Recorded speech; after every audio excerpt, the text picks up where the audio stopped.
هتتمنى يمكن يكون لك النصيب في الجنة.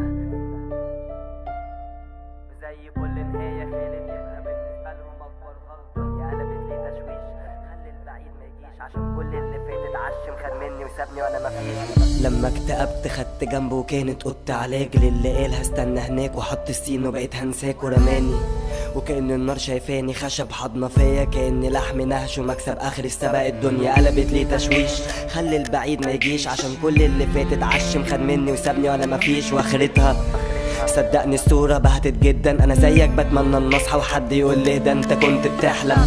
عقلي اتشل لما قالت لازم امشي، الجو برد جدا بس في نور بتحرق قلبي، للشوارع غاوية تحدف ذكريات ما بتتنسيش. قلتلك ما تبعديش وبكل برود ما استنتيش ومشيتي. لما اتسألت فينها سكت وعيني خانتني، قصدت كابر بس فعلا هي كمان وحشتني. قالت كل حد سابك مات انا غيرهم مش هتسيبني، ايديها ناعمة ما توقعتش يوم انها تقتلني.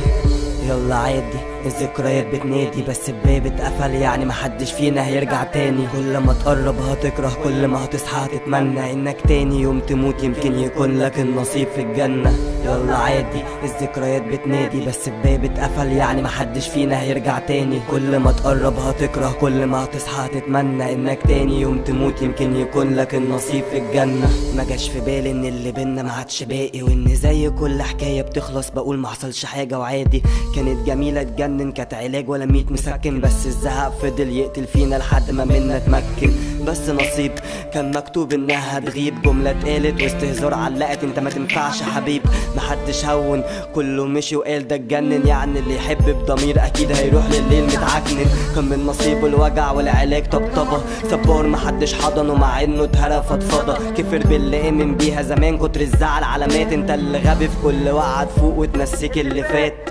سحبت ايديها كانت اقوى من خروج مخدر، وصلتني الحارة سد وقالت مش هكمل اللي فات ما ماتش. انا اللي مت في كل مرة وزي كل نهاية خالد يبقى بالنسبة لهم اكبر غلطة. يلا عادي الذكريات بتنادي، بس الباب اتقفل يعني محدش فينا هيرجع تاني. كل ما تقرب هتكره، كل ما هتصحى هتتمنى انك تاني يوم تموت يمكن يكون لك النصيب في الجنة. يلا عادي الذكريات بتنادي، بس الباب اتقفل يعني محدش فينا هيرجع تاني. كل ما تقرب هتكره، كل ما هتصحى هتتمنى انك تاني يوم تموت يمكن يكون لك النصيب في الجنة. عقلي لما قالت لازم امشي، الجو برد جدا بس النور بتحرق قلبي. كل حد سابك مات انا غيرهم مش هتسيبني، زي كل نهاية خالد يبقى بالنسبة لهم اكبر غلطة.